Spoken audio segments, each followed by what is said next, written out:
episode 5 of The Rings of Power. And what to say about this one? It's really, really terrible. It's where the fourth episode and the third episode maybe they lifted the show up a bit. This one tears it down completely. Again, because we've seen massive lore breaks in these first four episodes, but they just continue doing it. They don't care about the source material and they change it wherever they need it to change for no purpose at all, but to create some sort of fake story that makes no sense at all. And the hobbits are back, so the pacing isn't great in the beginning, but I mean, luckily they keep most of the Hobbit stuff in the beginning so that we don't really see the effects later on because the Hobbits finally get some action as well. Um, so in that case, the pacing of the Hobbits is a little bit better and it fits a bit more into the story. But now the pacing in the Numenor story is is really off because you have these moments of action and these moments of quiet, like talking and politics. So it's a bit switched around, and the story still it doesn't make sense. I mean, it's still not entirely clear who Sauron is, or if Sauron appeared already, or maybe Sauron is Halbrand, or maybe Sauron is this Adar figure. But I'm going to go into that a bit deeper later in this video.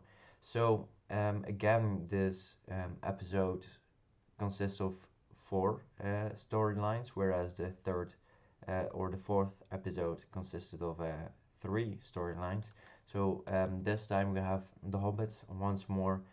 We have um, Arondir and his humans in the southwest of Mordor. We have Galadriel in Numenor, and we have Elrond doing stuff in Lindon.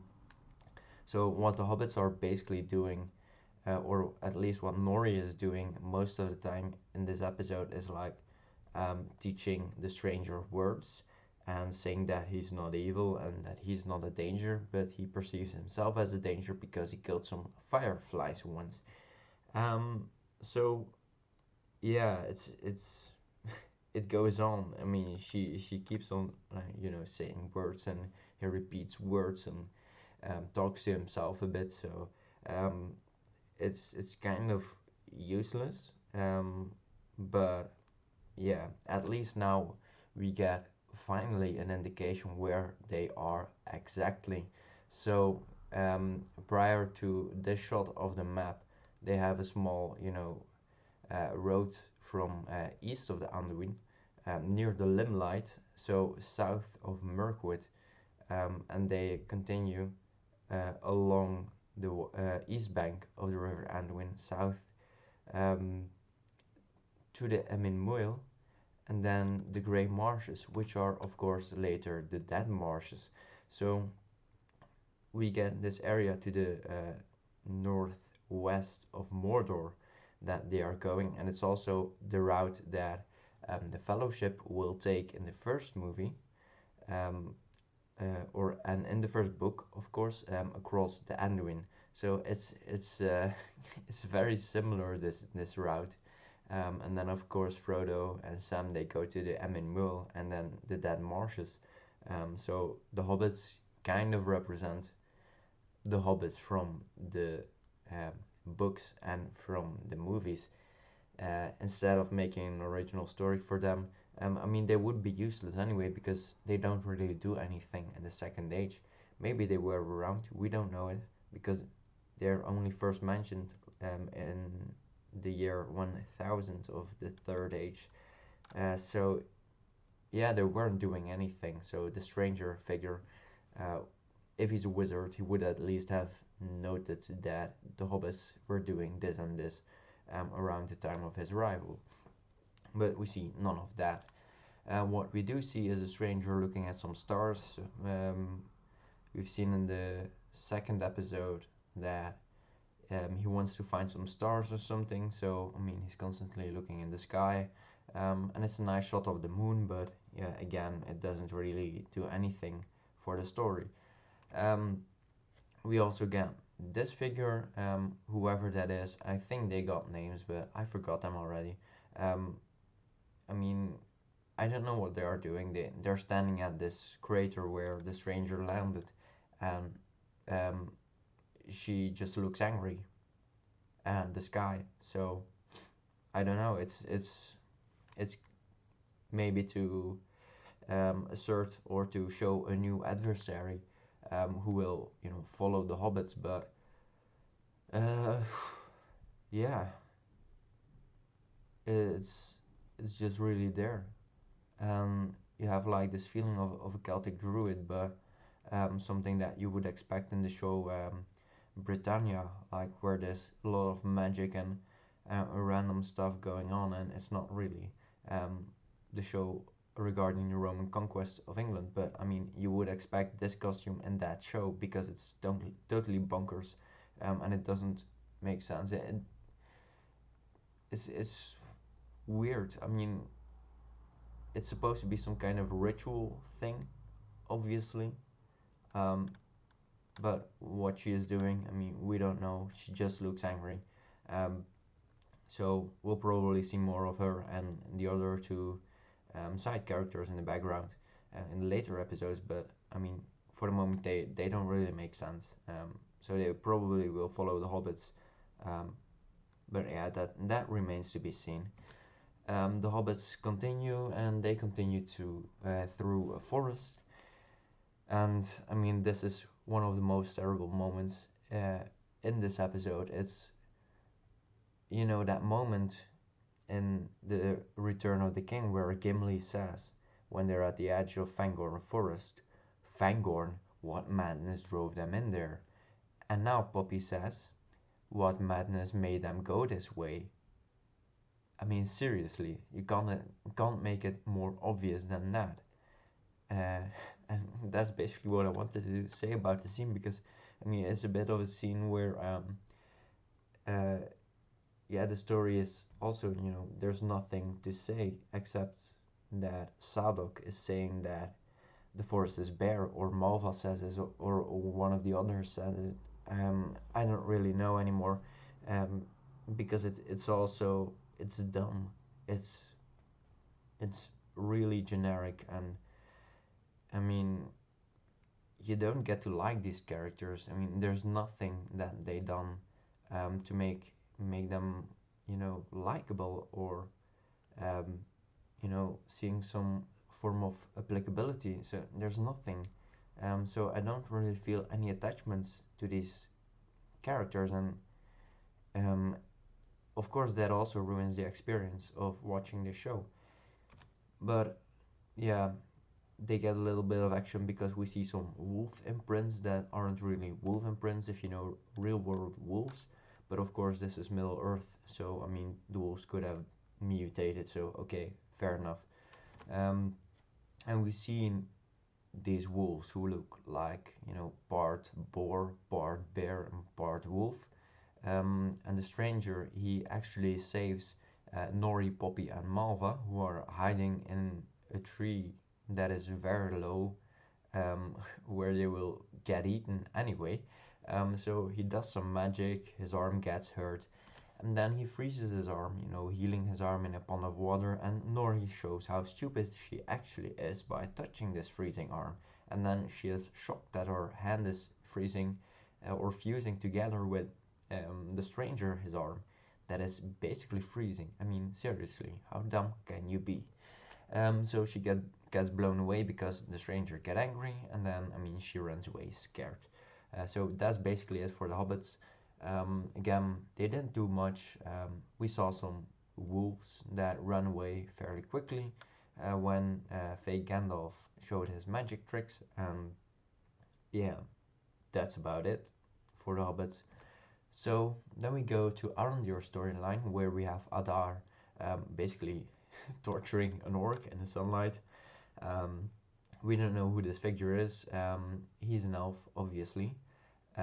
And what he says in this scene is very similar to what the Witch King of Angmar says in the Return of the King film when he's on top of Osgiliath.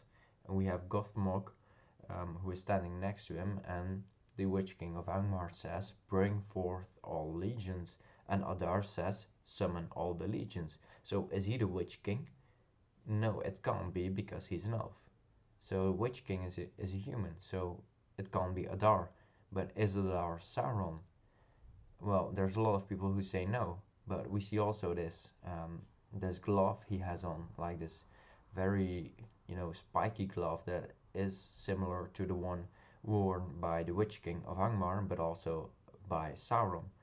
But it also wouldn't make sense that Sauron would take such a misshapen form because I mean he loves beauty and he envies the elves because they are more beautiful and more youthful than he is. They possess this beauty that he no longer has, so he's envious of them. So if he would take a form of an elf, he would take um, a nice and fancy form, very smooth skin, no scars, no dirt, very nice glowy hair. Um, so that would be the form of Sauron. So who this is, I don't know, because the elves who were taken by Morgoth, they were turned either into orcs or kept in captivity. And elves doing evil deeds like Meglin um, betraying the location of Gondolin, he didn't do that willingly, or it's at least debatable if he did that willingly rather than out of fear. Um, so we have some bits that might resemble the Witch King, some bits that maybe are Sauron, father of the orcs. But again, it's not clear. So who this figure is, we don't know. We get the rousing speech of Bronwyn in Osterith, which is basically a recycled scene from in the last episode where Miriel is talking to the people of, or Miriel and Elendil are talking to the people of Numenor, calling them to battle. Bronwyn is basically doing the same, saying that she isn't the queen that was promised, but she will try her best, to keep them safe and to let them fight, or to make them at least hold back the orcs. Um, but what happens is, of course, Waldrek, who wants to go to this Sauron-like person. I mean, he wants to, have this power or be like a lieutenant to him. And he's like, I mean, our ancestors lived, and basically half of the guys is like, okay, yeah, fine, we'll go with you. And um, it's really, of course, disappointing for Bronwyn because she gives like this rousing speech to all these people to kick up the morale for the coming battle, and Waldrek is just like, I mean, we'll just go and surrender there, and they're like, half of them is like, okay, yeah, fine, let's go. So that whole previous scene was useless, and Waldrek tries to get Theo to come along, but Theo looks at his mother and is like, nah, I'll stay here. So, well, that's at least nice that her son at least wants to stay with her. Um, so again, we see Adar, and now Waldrek is there, bowing to him and thinking that he is Sauron, and Adar gives him a knife, basically saying that only blood can bind. And then Waldrek proceeds to murder everyone who comes with him. And Rowan has like this really badly acted no moment, um, and it really fails to convey emotion. Um, and we actually don't see anything of the bloodshed, so we don't see Waldrek, cutting down people left and right. And it's also weird that this is the way to bind someone to this character, because why would you kill off people who are willingly, out of fear, um, wanting to you know um, subdue themselves to you, or to be in service of you out of fear. or because they want it. So it's really weird. You have like 100 people or so. So I mean, they would make nice additions. I mean, it's 100 extra people. Of course, it's also 100 extra mouths to feed. But I mean, basically, they're just all killed off, and now it's only Rowan and Waldrick, we presume, that are still alive. In the tower, back again, and Theo learns to shoot bows with Arondir. And Theo is like, I mean, I don't like elves. You've been watching us all this time. And Arondir is like, yeah, but I've come to know all the voices behind those actions, behind those sharp kitchen knives, and blah blah blah. It's a dumb conversation, but at the end, Theo, shows the hilt to Arondir, and Arondir is like, "Well, I've seen this before, and guess what? Conveniently, in the tower, there is basically the statue of this sword, and this helmet. So, this is very convenient to happen, of course, in this exact tower where they are hiding. Um, so I mean, this is just lazy. It's like not in a book that I mean, there's a statue somewhere, or there's like this magical road trip they are going on to find the source of this sword, but it's literally in this tower behind some poison ivy or other plants, and it's just there.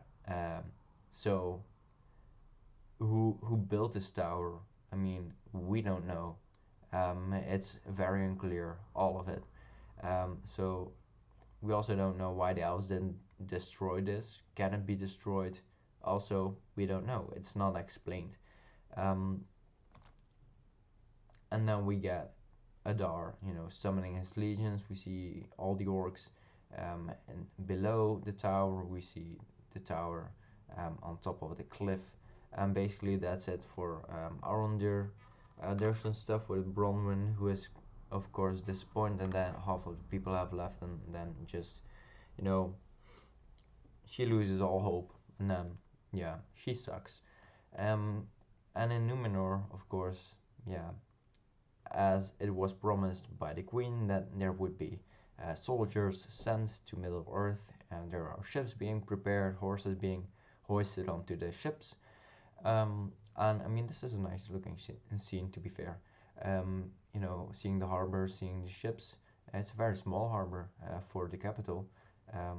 So I mean, yeah, well, okay, but fine. It's a nice looking scene because they actually built the set apparently. So, um, and it feels that way, that this is actually like a place where ships are loaded. These are the docks of the capital of Numenor. So yeah, it's a nice visual scene. We get Isildur complaining with his father that he isn't uh, part of the army. And Elendil says, all these guys who are going, they have proven themselves to be worthy, to be willing to serve, and you have basically done nothing. You have thrown it all away. So he can't go. Earion wants to speak to Pharazôn because she is against his idea of Numenorians going to Middle Earth. And Kemen is like, yeah, I tried to talk to him so much, but his ears just closed when I open my mouth. And Earion is like, well, speak louder. It's like, wow, he didn't think of that before. He's an idiot. But we knew that from before, that he's an idiot. So then we get Halbrand, who makes this nice sword, and then this guard who says, Southlander, you have visitors. And then instead of people coming in, he takes them to the Council of Brats of, Pharazôn, Miriel, and Galadriel. So he was summoned. He didn't get visitors. I mean, I don't think that the showrunners know what visitors means. Maybe they don't get any visitors themselves. So, I mean, it's possible that nobody comes to visit them, but I mean, this isn't a visit from them to him, it's a summons from, that is extended from the Queen to Halbrand. So, anyway, Halbrand apparently knows the precise movements of the enemy, which is very weird since he's been on a raft for a lot of the time. So, I mean, he wouldn't know where the enemy was going. He wouldn't know if the Tower of Osterith wasn't already taken.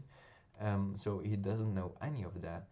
Um, and Farazon goes away to inform the Sea Guard, but I mean, to find a location to land and then, of course, march the army across to Mordor.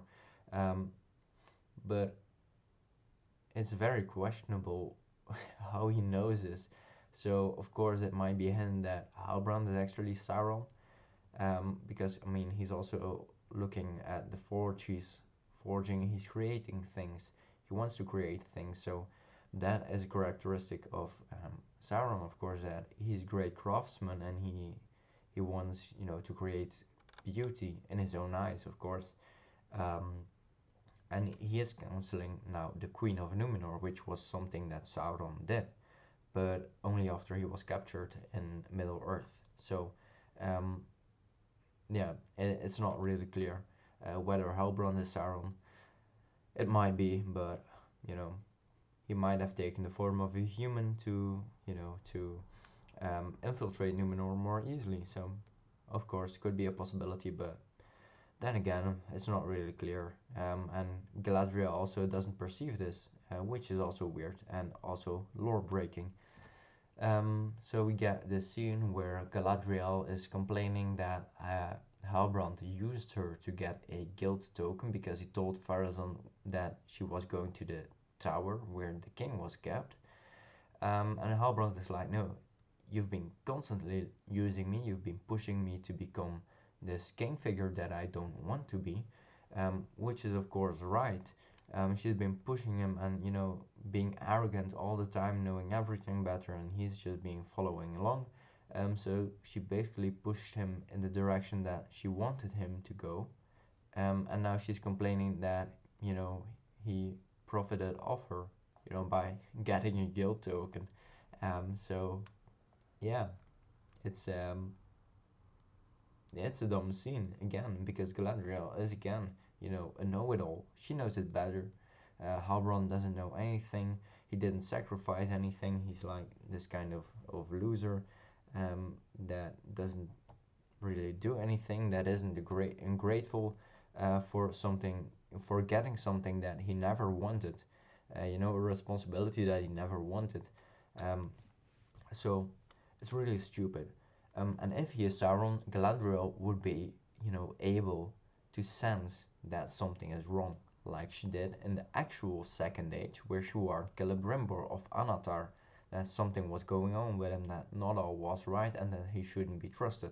So Galadriel would have perceived this because she has, mind powers. She has incredible magical powers. So she's really powerful in these two ways, but we don't see anything of it. Then we get this sword fight where Galadriel basically owns six, rookie soldiers. I mean, they might be members of the Sea Guard, so you'd expect them to have at least some sword training, because of course, Sea Guard, it kind of feels like they should have had some training in sword fighting, but apparently they didn't, and they just get beaten by Galadriel, six at a time. Um, and then Halbrand does a neat little trick with a sword, and Galadriel is like, I never knew a smith's assistant to do something like that. Um, I mean, why couldn't he? Maybe if he practiced in his free time to putting a sword up from the ground and all that, he could do it. Why couldn't the smith's assistant do that if he puts his mind to it? So, again, showing that Galadriel is really like this know-it-all, arrogant brat who thinks no one is better than her. She is the bestest of all, and she can't do anything wrong. Then we go to Pharazôn and Gammon. Pharazôn is like going over some plans, and he's like, um, I want to go to Middle Earth for the sake of Numenor, which is something that Gammon apparently doesn't understand because he's an idiot. And Pharazôn talks about, forests and ores and trade and, levy. um, taxing the middleman of Middle Earth with colonies or harbors, um, and so we also know now that Numenorians haven't left Numenor apparently for like thousands of years, because at this point in the Second Age you would have three main harbors. Um, in Middle Earth you would have Londres to the south of London, and you would have Pelargir or Pelargir it is, and Umbar to the south of what would later become Gondor. Umbar being the fortress that would later become the fortress of the King's Men, and Pelargir, one of the havens of the faithful. So those were the three main harbors that were already constructed.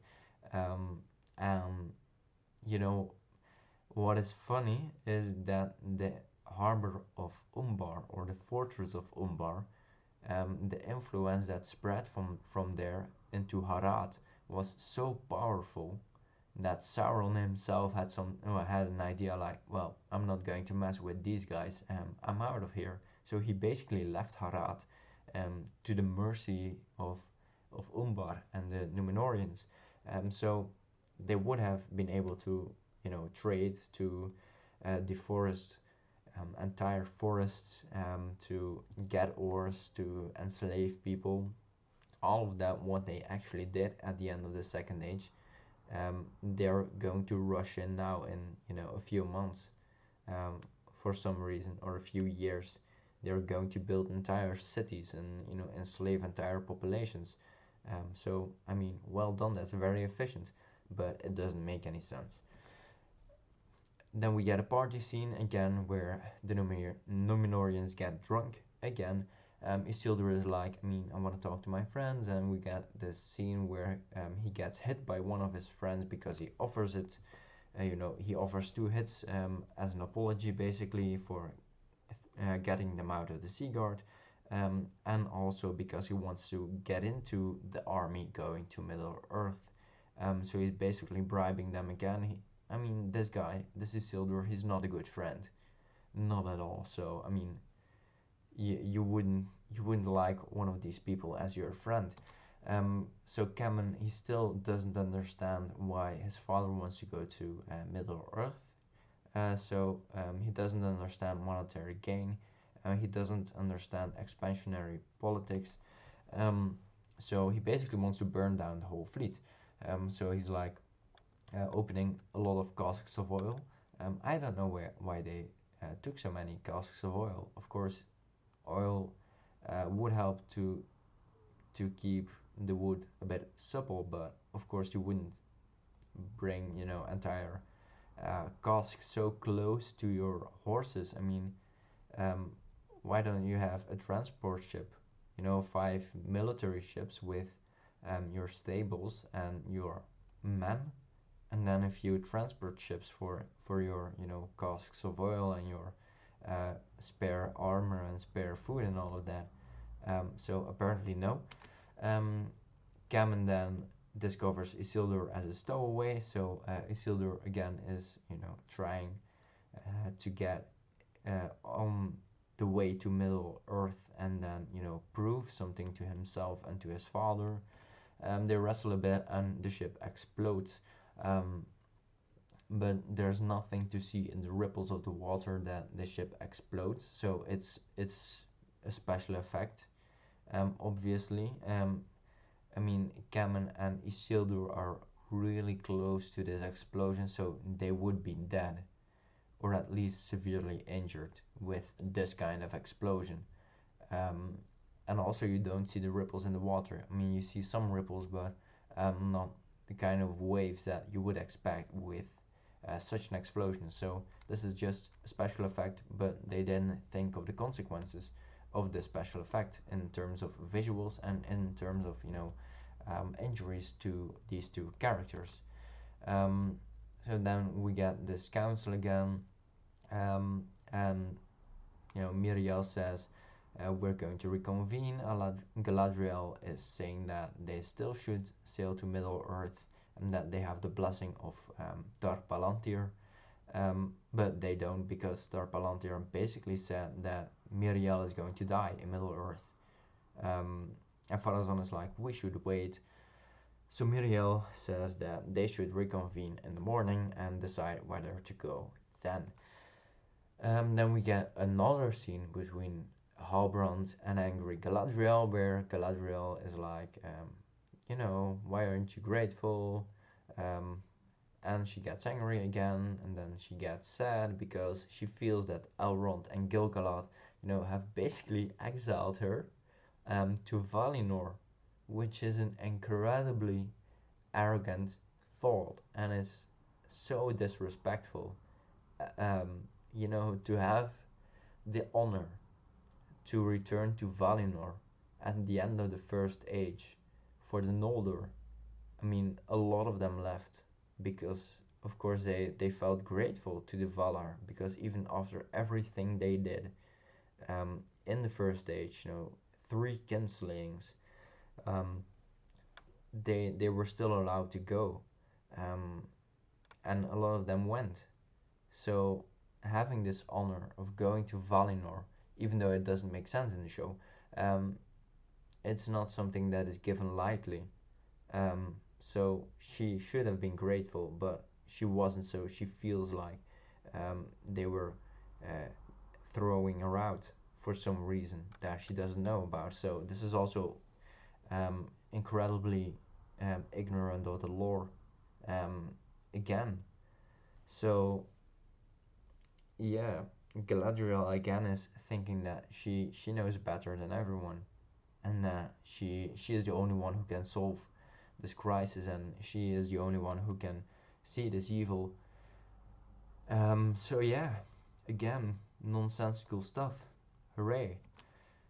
And then Halbrand is summoned this time by a guard from the smithy.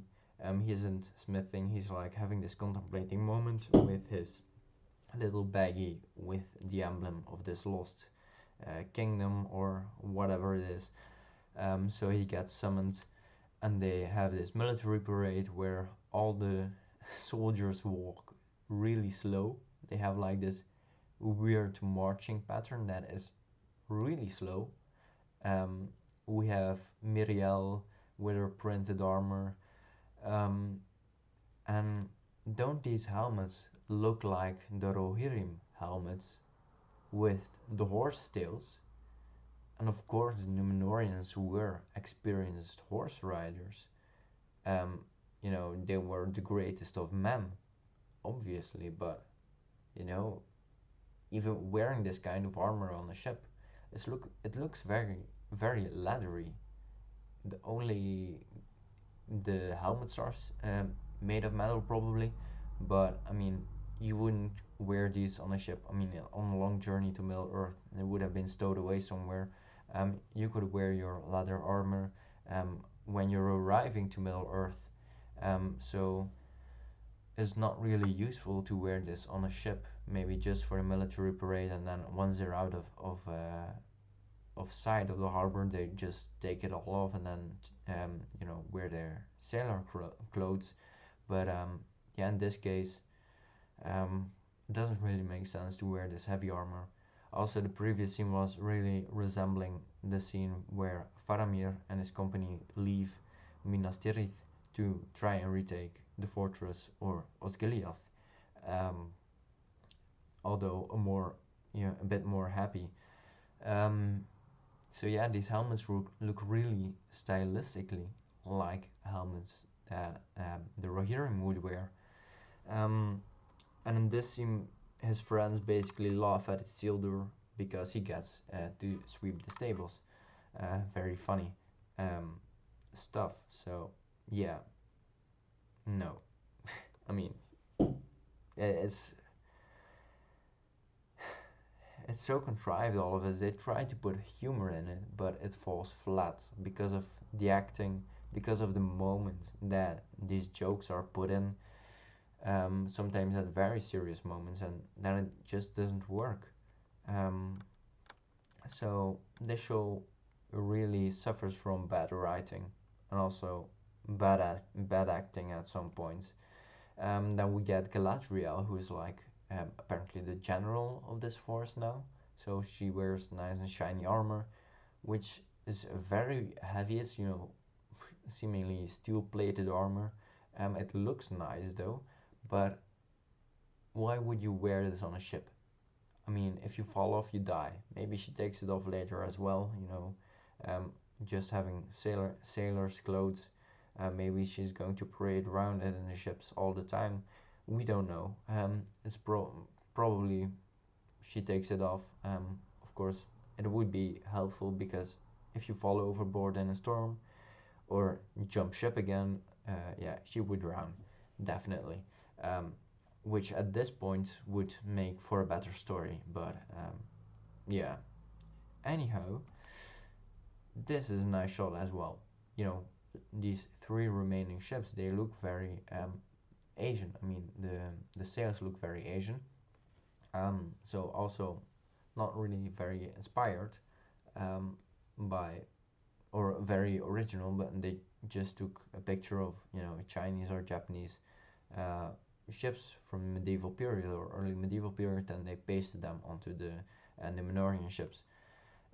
So yeah, that's basically it for Numenor. So they go to Middle Earth, yay, with apparently 500 men and a lot of horses onto three ships instead of five. Also, where are the remains of the two sunken ships? Because we don't see them anywhere in the shot. There would still be remains. I mean, even floating debris, floating casks and pieces of wood, maybe pieces of rigging and sails and all of that. There would be still pieces around, but we don't know how many days after the explosion this was. Um, as Miriel says, we will reconvene, you know, n- tomorrow and then decide whether to go or not. I mean, it's probably the next day. So I mean, and as it happened late at night, there would still be pieces of debris of this explosion there. Maybe some smoke even. Um, so I mean, it's a nice explosion. It was a nice visual effect, but they didn't think of the consequences later on of how it would look. Um, Also, there's like an another two ships um, in the right side of the screen. So why don't these ships go? But I don't know. Um, Maybe they aren't military ships. So yeah, it's a nice shot, but there's still complications that should be there that they didn't put in, or maybe they forgot about it, which is very typical these days to forget stuff in shows. So we go to London where we have a dinner party. Um, and Durin says, this is my table, basically. I mean, this is a very precious order. We use this for the tombs of our fallen and honored dead. And Gilgalad is like, okay, well, we'll just return it then. Fine, take the table. I mean, I don't need a table. Um, and then we get again Gilgalad and Elrond who are just talking a bit. Gilgalad, he knows of Mithril, and he knows that it's been delved in Khazad-dûm. So he basically tries to pry it out of Elrond, even though he knows it. Um, he knows what Mithril is, and that is being mined in Khazad-dûm. So why should he pry Elrond to say the secret? I mean, to reveal the secret that he doesn't want to reveal. Um, so instead, Gilgalad is like, I mean, tell me the story of the roots of the Hithaglir, which is basically the elven name for the Misty Mountains where Khazad-dûm is located. So we get, it's a nice visual, but it's a nonsensical story of a battle between an elf and a Balrog. I mean, nice way to insert a Balrog in there. And to resemble, of course, the fight between Gandalf and the Balrog at, the Tower of Durin on the top of Zirak-Sigil, um, where he defeats the Balrog. So um, it's like, I mean, the elf imbues this tree where they think one of the Silmarils is kept or located.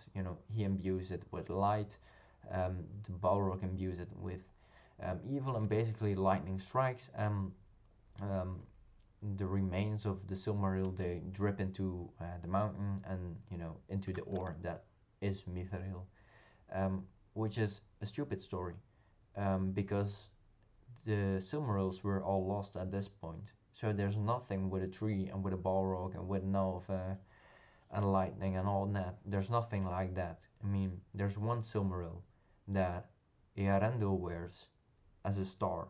So the Valar, they put him in the sky with with the Silmaril still on his brow. So that's where one Silmaril is. The second Silmaril is was thrown into the sea by one of the sons of Feanor, and the third Silmaril was um, also held by one of the sons of Feanor. So there were two remaining sons, and they each had a Silmaril. And the second remaining son, he just threw himself and the Silmaril into a fiery pit, so that all the Silmarils would remain in each realm of Middle Earth, in the sky, in the earth, and in the sea. So that's basically where the Silmarils are. So there's still one floating around in the sky with Earendil as a star, and the other two are lost. So there's nothing with a tree and with remains or the light of the Silmarils seeping into the roots of the mountain. But um, it's a stupid story, and it's made up for a stupid show. So we get again, finally, in the fifth episode, we get to see the black goo again, on the tree, like this blight. Um, Gilgalad says that if they don't recover Mithril, the light of the Valar will fade. And remember when it was said to Arwen that the light of the Valar was leaving her when she chose for mortality. Well, this is basically the same thing, but with a tree, that and with Mithril for some reason. If they don't get Mithril and get imbued with the light of the Valar, they will all fade, um, which is very stupid. And the Valar would never let it come to that. So, um, I mean, they are the first of the children of Ilúvatar, so they are the most loved of Ilúvatar. So, I mean, seriously, it doesn't make sense, but the show doesn't make sense. Um, so we get Celebrimbor again, who is like, I mean, I know, I wanted to tell you that we were going to send you for Mithril, but I'm sorry we didn't. And then he says that he was there when Earendil, the father of Elrond, set sail to Valinor, and that Elwing, the wife of Earendil, was like pleading with him not to go, which isn't true because Elwing went with him. I mean, they went together to Valinor, and it's really weird that Celebrimbor would be there because he's the grandson of Feanor. So, I mean, the kin of Feanor would not have been trusted near a Silmaril at this point. I mean, basically, the remaining sons of Feanor, they went in because they knew that Elwing or someone in the havens of Sirion had the Silmaril. So they went in and killed almost everybody. So they kept Elros and Elrond with them, and raised them as their own, basically.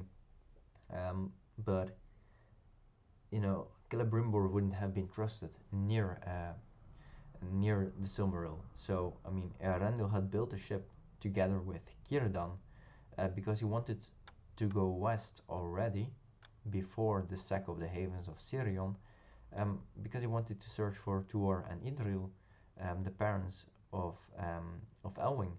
So that's why he wanted to go um, west in the first place. But then he heard of the massacre in the havens of Sirion, the kinslaying, and he went west to ask for the help of the Valar together with Elwing.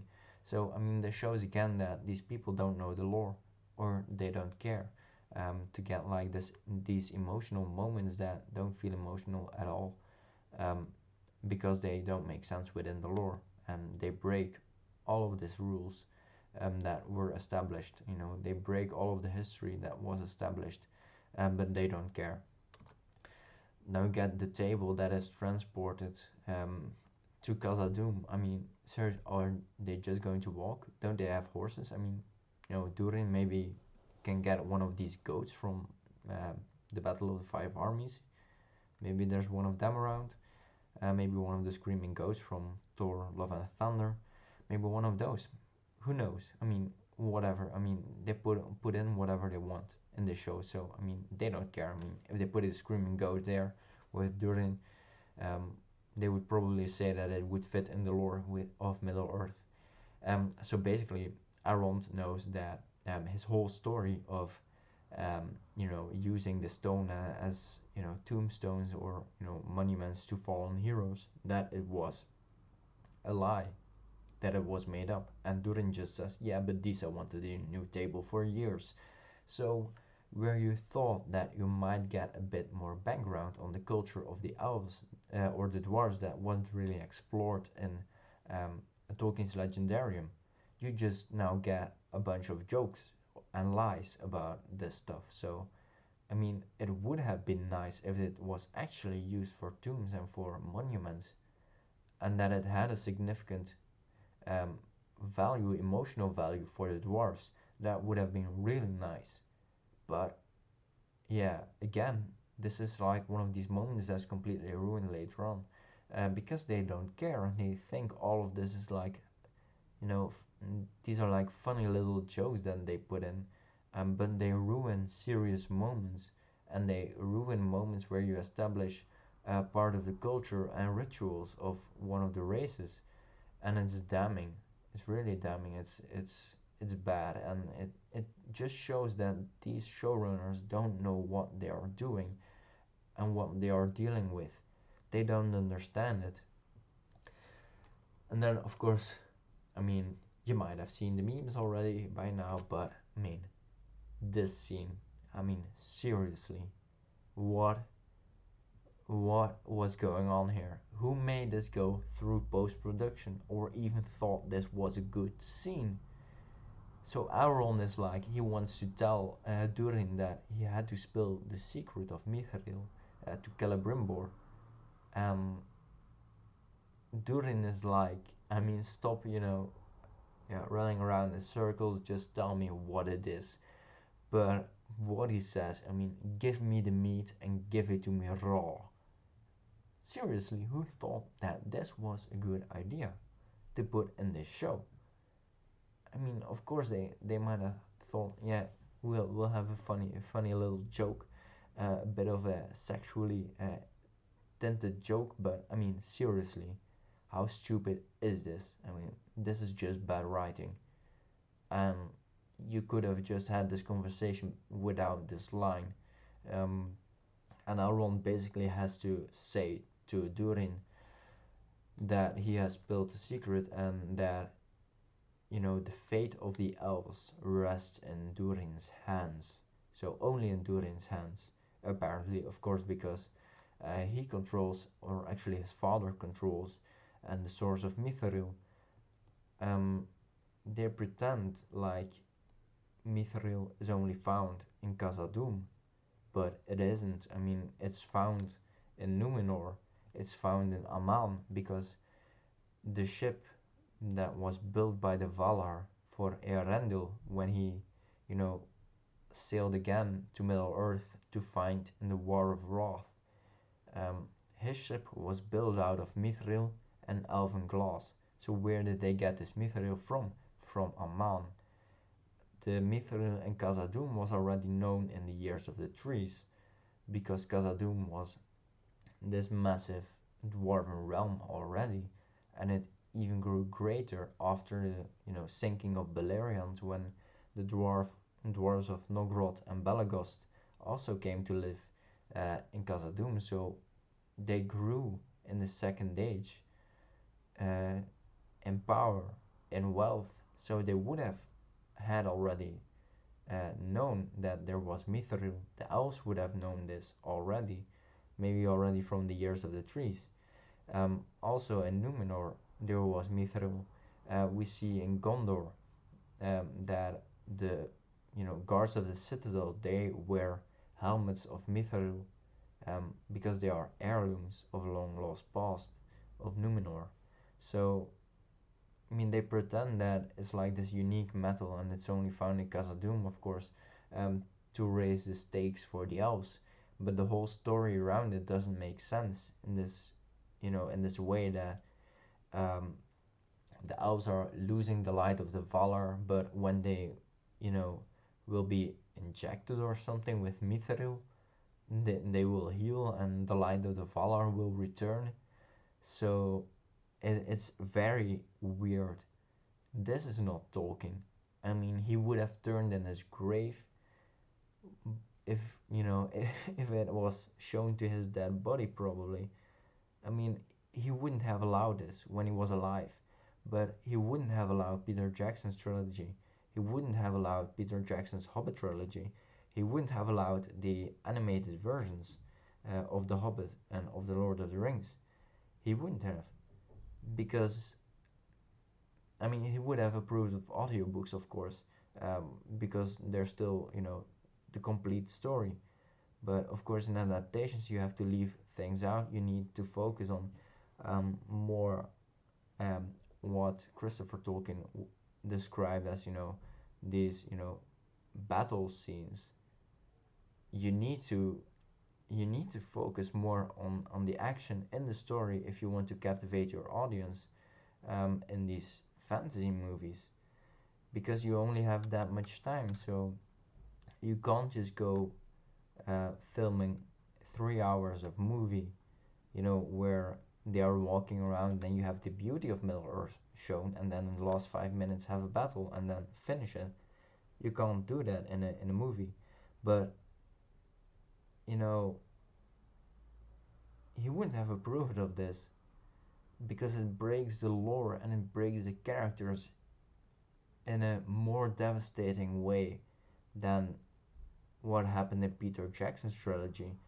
And in Peter Jackson's trilogy, there are moments and scenes in the extended edition that could have been left out entirely, that are just there because, I mean, Peter Jackson wanted them to be in there, um, because he thought it might be funny scenes. So I'm glad they left a lot of those out, um, and that they didn't change the story or the characters more than they already did, but they changed characters for the story, for the story's sake, to remove the amount of characters, blending dialogue together, and all of that. But this show, they don't change anything for the sake of the story. They change it because they can change it, because they don't care about um, the consequences that this has on the lore and on later adaptations of or earlier adaptations of the story. Because I mean, if you see this as a prequel series, you will watch this and then go to Peter Jackson's trilogy maybe, and then you're like, what is this? Because they're two different things, and they want you to see them as two different things for this exact reason. So you can't say, I mean, this was there in Peter Jackson's trilogy, so why isn't it there in the Amazon series? But they will say, I mean, because are they are two different things. So you don't have to see, the Peter Jackson trilogy and Amazon series connected to each other, even though they are in the same universe, and the Amazon series is a prequel. But I mean, they might be preparing eventually for a remake of The Lord of the Rings. And then, of course, they can fit all of this into The Lord of the Rings. And I really hope that that never happens, because they will completely ruin the story. They completely ruined the Second Age already.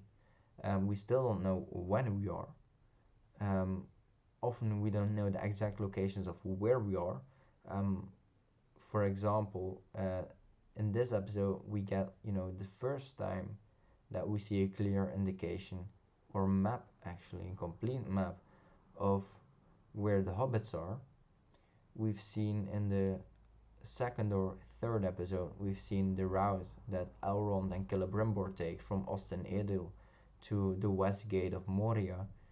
But for the rest, it's not really clear. I mean, we don't even know if we are at, Armenelos and Numenor. Maybe we are in Romena.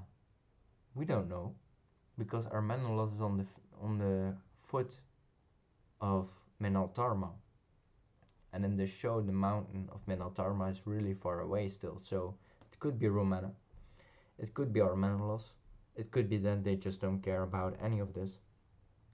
So they they want to make it like Lord of the Rings. That's why they named it the Lord of the Rings, Rings of Power. But they fail to make it, immersive, or as immersive as Peter Jackson's trilogy. Even though they have a far higher budget, um, there are 8 episodes, so we are over halfway. We haven't seen any different costumes. We see the same costumes over and over again. So, I mean, don't they have a change of clothes? Because Elrond, his cloak is looking a bit damaged already. So, I mean, why didn't you make different costumes? I mean, they traveled a lot, so I mean, Durin would have traveled only in this cloak, and then he would be smelly.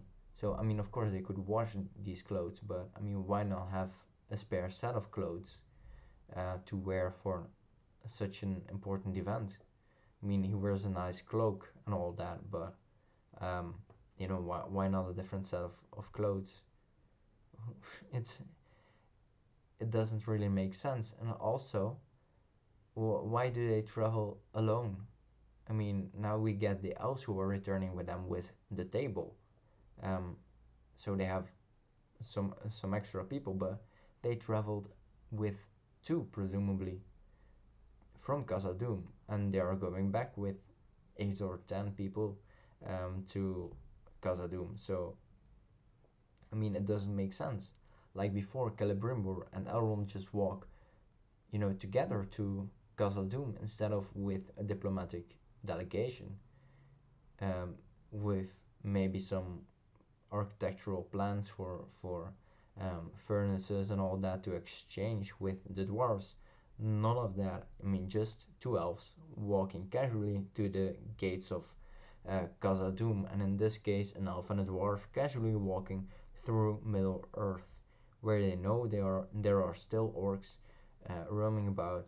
Um, there might be men who are not, you know, friendly to elves, but I mean they just walk through forests and rivers and plains and all that. Just I mean a casual walk, basically. So I mean it doesn't make sense why they would do it. I mean why wouldn't more dwarves come as of course another diplomatic delegation to London? Why not? I mean, take some samples of mithril, of valuable ores of stuff you made, to the elves to exchange for wood, or for, you know, other magic imbued items, or whatever the elves have to trade. But none of that. That the Fellowship, I mean, that Aragorn, Gimli, and Legolas, that they ran alone through plains and valleys and rivers. I mean, it makes sense because they were chasing a horde of Urukai. But I mean, here they're just. I mean, they are supposed to be diplomatic delegations, but they are not. They're just two people walking about, and with a budget of nearly $500 million, you could at least cast a bit more dwarves to go along, or cast a bit more elves to go along with Celebrimbor and Elrond. You could do that. I mean, you cast them in these scenes, so why not? I mean, reuse the extras. Put on a different wig, a bit different makeup, um, and then have them, walk along with Elrond and Celebrimbor, or with Elrond and Durin. Um, So I mean, it's nonsensical, and all the lore breaking they did in this episode, it's stupid, it's contrived, it's useless. I mean, the characters are still they're still the same. They didn't evolve. I mean, Halbrand or maybe Sauron, he's still reluctant to take up this mantle. He doesn't want to be the leader, but I mean, he is forced in this position, like he's forced into all his decisions by Galadriel. Miriel is, you know, trying to be the sassy person, but she isn't. She also still isn't Queen of Numenor in the Second Age, but um, that doesn't matter. Farazon is, I mean, you see that he is cunning, but it fails to portray his character in the Second Age, which would be more, uh, ruthless. He would be this leader of a rebellion, of an actual civil war. But we see none of that. We see just a few unhappy people and Farazon making plans, and just you see that he has influence, but I mean that's it. So nothing more. Galadriel is still an arrogant brat. She knows better. Everybody wronged her, and she didn't do anything wrong to anyone else. And Elrond he's just there. And I mean, he would go on diplomatic missions because in the Second Age he was indeed the herald of Gilgalad before uh, Sauron attacked Eregion. So he would go on diplomatic missions, but then you'd expect at least that he has some more, he behaves a bit more like a diplomat, and that he has at least something to offer in exchange for ores or for information, for plans, and all that. But the only thing he has to offer is friendship. So, I mean, that is a benefit for Durin, but not for the other dwarves. So, he isn't really acting like a diplomat. Durin, yeah, he's also just there. I mean, he's also not acting like a diplomat. He's just saying, I mean, give me this table. And he lies about the origins of the table, of the ore, or of the stone. So, yeah, it doesn't really make sense. I mean, Celebrimbor and Gilgalad are just side characters, even though they are really important characters and they say stupid things. Um, the lore is completely broken at this point. Um, and I mean, they won't get over it. Um, I mean, fans won't get over it because it will keep on changing. From now on, there's still 4 seasons to go of this. So, I mean, imagine all the changes they are still going to make, and they already changed the whole Second Age. So, I mean, I fear for the future of Middle Earth because this show isn't doing it any good. The music was at least decent. The pacing was okay at points, but not for the entire episode because you still have these, docile scenes that are uh, flung around between more, scenes with more action or with more story progression. Um, Also, the characters are bad. The dialogue, the you know, it's really bad. It's terrible. It's horrific. Um, Even without all the lore changes, there's so much that doesn't make any sense. There's stupid lines everywhere. There's like these obvious references to the Peter Jackson trilogy and to the Third Age. Um, for example, with the map and the hobbits. And it's just so expected at this point that they were going to do this, that I mean it's not impressive. It's not, oh look, like the Anduin and they're following the same route as Frodo and Sam. I mean, you knew they would do this, um, that they would replace Frodo and Sam with fake hobbits um, in this show. So this is probably the most terrible episode so far. um, that I've seen. I mean, I'm going to stand by my point in my previous video that episode 4 was overall, because of the pacing, because of the fact that there were no hobbits in there, because of decent music and okay dialogue, that the fourth episode was actually decent. It was not okay. It was, I mean, it was between okay and decent. It wasn't great writing and it wasn't that terrible, but it went downhill from episode 1 to episode 4, and you had a little bit going up in episode 4 in my personal opinion. But now it's just, I mean, it plummets into a ravine in this episode. It's it's terrible. I mean, just call it fan fiction at this point. Just don't call it based on the Lord of the Rings and the appendices, because it's not. I mean, everything that's in the appendices you ignore. Everything that's not in the appendices you use.